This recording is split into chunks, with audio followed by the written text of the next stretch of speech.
Hello everyone and welcome to another casual review. Today I'm talking about Fire Emblem Three Hopes. This is a Musou game set in the Fire Emblem Three Houses universe. If you've never played a Musou game like Hyrule Warriors or Dynasty Warriors, it's essentially like a hack and slash where you are playing a super overpowered character that is just mowing down armies of weak basic enemies, but then you also encounter single stronger enemies that are more like you. This is not the first Fire Emblem Musou game. I believe that the first one was more of a cast featuring all Fire Emblem characters, whereas this one is mostly focused on just the Three Houses characters. Our main character in this game is an entirely new character, a mercenary named Shez, who at the beginning of the game gets absolutely decimated by the main character of Three Houses, Byleth. And I really like that they did this because in the main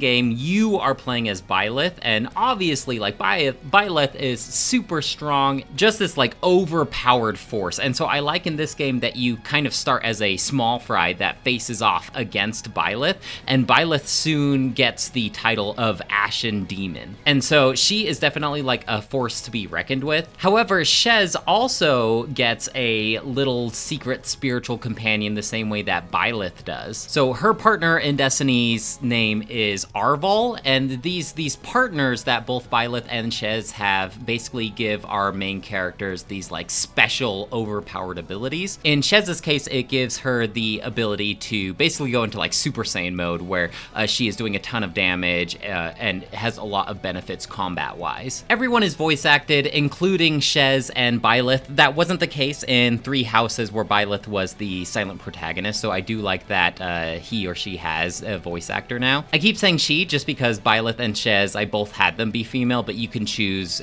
what their names are and what gender they are as well. As far as the main story, similar to Three Houses, this is kind of like an alternate timeline. Just like if you're playing Three Houses, you can choose which house you side with. That's either Edelgard, Dimitri, or Claude. So in this timeline with this game, I decided to side with Edelgard. That was who I sided with as Byleth for my most recent Three Houses run. I actually really like Edelgard because I think I really like the idea of this powerful woman with a giant axe that is basically trying to be like the ruler of all of Fodland. And what I really like about these three different timelines is depending on which timeline you are playing in, the side that you're fighting for seems just and your cause is righteous compared to the other two houses that are more seen as like enemies. So I can totally see if you choose to play with Claude or Dimitri how Edelgard would seem like the oppressive empire. But when you are playing on her team, she seems like she's just trying to like unite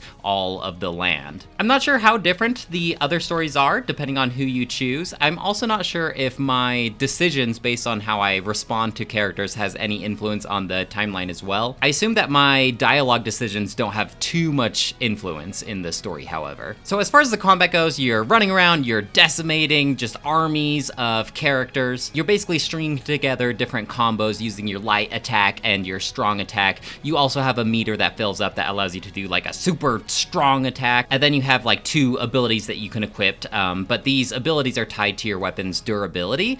And so the more you use these abilities, the more damage it will do to your weapon until eventually you can't use these abilities anymore for the rest of the level. There's also like that weapon triangle where sword is good against axe, axe is good against spear, spear is good against sword. And this kind of comes into play with an enemy stagger meter. Basically, they have like this pie chart, and as you destroy their stagger meter, once it's depleted, then you can execute a super strong attack against these enemies. And so if you have advantage on the weapon type, it's a lot easier to destroy the enemy's stagger meter. At the beginning of the game, I found that it was very beneficial to play to your strengths and your advantages. You can typically carry 4 playable characters into battle with you, and you can cycle between which character you play as. And then you can also give them orders. And so it was definitely beneficial to say like, oh, okay, you have a bow and arrow, so you go take on this flight mounted character. You have a sword, so go take on this axe character. And I did try to play pretty strategically at the beginning of the game, just with the mindset that I was trying to level all of my characters up, so I always have a playable character depending on the scenario that I'm playing through. But I quickly found that it's actually a lot more beneficial to level up just Shez, the main character. For one, she is rather overpowered. And if you're concerned that you wouldn't be able to navigate through the map easily and it would be a lot quicker just to cycle between all of your different characters that you bring into battle, that's not really the case, because Shez has the ability to basically like blink forward so she can travel super fast, and she also has the ability to teleport 3 times per battle to any of your captured strongholds. And so her mobility is absolutely insane. And anytime there is like a quick side mission or objective that you need to hurry and go accomplish, you are able to teleport there or run there fairly quickly. Not to mention, you are able to spend your currency in order to level up all your other characters up to your highest level character. And so it just kind of made sense to just pick out, these are my 4 playable characters. I'm only going to play as Shez, and then I'm just going to level up my 3 other playable characters more as like NPCs that I can kind of direct when I need to. And so by the end of the game, Shez was so strong that I could just destroy anything in my path. It didn't matter if I had disadvantage on any of the characters, because I was able to just overpower them with one special attack. And each character does have like an intended pathway that they level up, because you can change your class. You basically like upgrade your class similar to how it is in 3 Houses. But any character can technically be any class, despite following their like intended pathway. And so if you wanted to play more as like a mage character, you can totally turn Shez into that main character. And as you are mastering all of these different classes, you are able to transfer abilities and strengths and all those things to other classes. And so it is kind of in your best interest to master as many different classes as possible as Shez, just because you can take all of the best abilities out of all those classes to make like this one super powered character. And so is it that strategic? No, I think the way that I played was missing some of that strategic gameplay that you would get from a turn-based game like 3 Houses. However, it was so fun just being this overpowered god that could handle any kind of challenge in their path. I didn't think that it was that challenging, but challenge isn't really an aspect that I'm looking for when I am playing a Musou game. I will say this about the actual gameplay itself.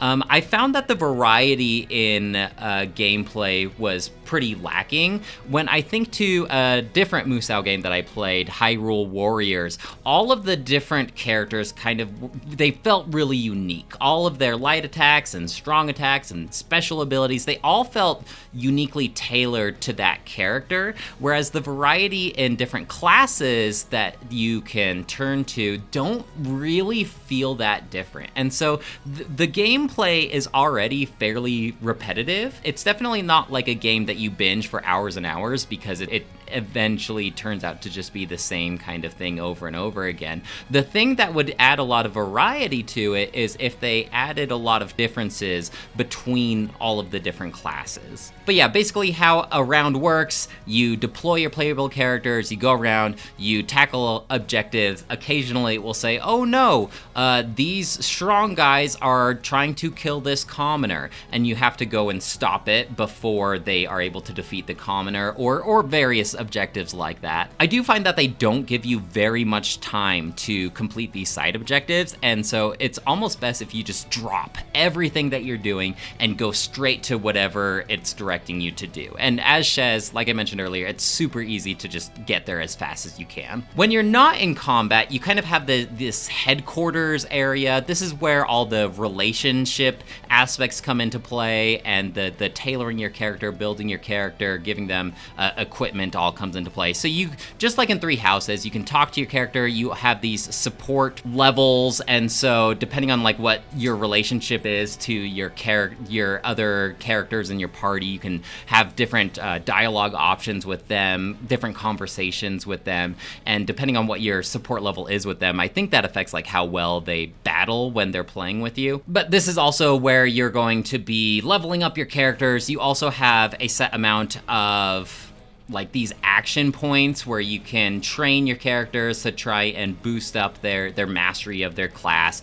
You can cook, which gives you bonuses for that chapter. You can also perform like various tasks like cleaning up the stables or organizing books, and you can choose 2 companions to do these with you, and that'll build up your support level between all 3 of your characters that were engaged in that activity. As you perform these activities, you'll also gain a resource called Renown, and you can use Renown to basically give you like these stat boosting items. There's also just like a ton of different facilities that you can interact with, like the item shop or the battalions or the blacksmith, and you can spend resources that you get in battle in order to upgrade those facilities in order to better upgrade your character in battle. And so it is this like constant loop. Go into battle, get a ton of resources, level up, go back to your headquarters, spend those points and those resources in order to upgrade your character for battle. It definitely was easy to focus on just 4 characters rather than trying to spread out all of my resources and items amongst all the characters in my party. I will say this, you do start with like the initial characters that you have in the house that you chose. So I had all the base characters in the Black Eagle house, but if you do have some favorite characters that you like in the other 2 houses that you didn't choose, it is fairly generous in terms of what characters you can recruit and add to your arsenal. For instance, I really like the character Ash, who isn't in the Black Eagle house, and throughout my gameplay I was able to spend some points in order to recruit Ash into my party, and then he was one of my like main playable characters. There are some characters that you just absolutely cannot add to your house, which makes sense, like Dimitri and Claude. You cannot recruit them because they're like the heads of the other houses, and then both of these characters also have like their main right hand person. Claude has Hilda. You can't recruit Hilda into your party either. I mean, it just seems like there's just so much to maintain, and you're just going into menus and you're trying to equip the best gear to all of your characters and the best abilities. And so I eventually just kind of devolved into optimizing, where like the game automatically chooses like what the best gear is for you and what the best abilities are. And so I would often rely on that, and I didn't feel like my gameplay suffered that much. Would I have been a little bit better if I went and like hand picked and tailored all of my equipment? Sure, but that's also going to be quite time consuming. I'm also just like not that crazy about the relationship building in Fire Emblem, and so I would typically just like scan through the conversations between Chez and her companions. I also didn't really focus on like giving gifts or anything like that, trying to get like an A ranking with all of the characters. No, I'm just here to mow down armies of infantry. Really, the only time that I ever got a game over in this game is when I neglected a time-sensitive objective, like, or one of my fellow playable characters dies. But depending on how well you play, like how many enemies you defeat, how fast you accomplish all your goals, you will get a ranking at the end of each round. And I usually got an A ranking or an S ranking. And if you do get an S ranking on a round, then you will get awarded like an additional little item or weapon. Usually nothing too game breaking, but it is nice getting that validation, like, hey, you're doing awesome in this game. As far as the overarching plot, it is your basic medieval fantasy warfare. Oh no, these guys are trying to take over this castle. We have to go to defend, or oh, we need to go siege this fortress, and you're basically just traveling across this continent, just trying to put everybody else in their place. At least that's with the Black Eagle campaign. But this game does already enjoy the benefit from me already knowing all of the characters from Fire Emblem Three Houses, because that is my favorite Fire Emblem game, and so I already know all these characters, I already enjoy them, I already know what like each one of them is about. It is fairly easy to understand each character because each character usually has like one or two personality traits that kind of defines them. They are fairly one note, like, oh, I really like cooking food, and oh, I'm kind of a shut-in, or I like to take naps. And so they all have like that one personality trait that I already went into this game knowing, and so it was fairly easy for me to like pick and choose which characters I want to build and level up and take with me onto these missions. But I enjoy it. I enjoy the world of Fire Emblem Three Houses. I enjoy these characters. I already kind of know like all the different classes and what they're all about. And it does have cool cutscenes. The cutscenes aren't that frequent, but when they do happen, they're really cool. I really like the moments when Shez and Byleth interact with each other. I felt like these didn't happen enough, like maybe 4 or 5 different interactions, but I loved the thought of this rivalry. Like, I played as this overpowered character, Byleth, and now she's like my mortal enemy that I basically just dread anytime she enters the battlefield. Even though, like, gameplay-wise, I could totally take her on, the cutscenes make her seem so awesome, and I love the cinematic battles between these two characters. I just wish that Byleth was more of a main focus in terms of the actual overarching story. It does have amiibo awards, surprisingly. I get to use my amiibo for something. Basically, you can scan 5 amiibo a day, and they give you, you know, your typical, like, they give you some gold or some items or something like that. But if you scan Fire Emblem amiibo, then they give you, like, additional benefits as well, like additional rewards. It's something I would have maybe liked an additional outfit or skin or whatever, but it is kind of nice just being able to scan these amiibo because not a lot of games utilize these amiibo, and that's not really why I bought the amiibo anyway. They're more to decorate my shelves, but it is kind of fun when I do play a game that has that functionality. As far as my gameplay time, this took me a little under 30 hours. I could see you spending a lot more time if you really dived into like the conversations between your party members and you really got into like the gift giving and trying to get an S rank on every single round. And you could definitely triple your gameplay time if you went through and replayed through the other houses after you beat your main pathway that you chose. There is like a new game plus where you can carry over like all of your stats and then like start over. So if I wanted to, I could go play with the Blue Lions. Honestly, I'm surprised that a Musou game held my attention that much for that long. That's actually pretty high praise for this game, just because typically these Musou games can get fairly repetitive if they don't have that strong story to back it up. But that wasn't really the case here. I just really liked making my main playable character overpowered, and I found a lot of joy in that. At least, I mean, enough to play at about 30 hours of this. I think I'll give this game a 4 out of 5, which is pretty surprising. I didn't expect myself to enjoy this game that much. I think I picked it up for maybe like $15 on sale, and not a lot of people talk about this game compared to like Hyrule Warriors, and so I didn't think I'd like this game as much as I did. So if you are a fan of like any kind of Musou game, Dynasty Warriors, Hyrule Warriors, and you are a fan of Fire Emblem, I think there is a lot to be enjoyed and taken from this game. Well guys, that's it for me. Let me know if you have any questions or comments about Fire Emblem Three Hopes, and I'd love to hear what you have to say. Otherwise, I'll talk to you later. Bye!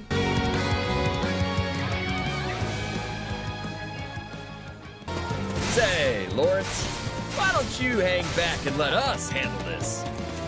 Do not coddle me. I am more than capable of holding my own against this pack of curs.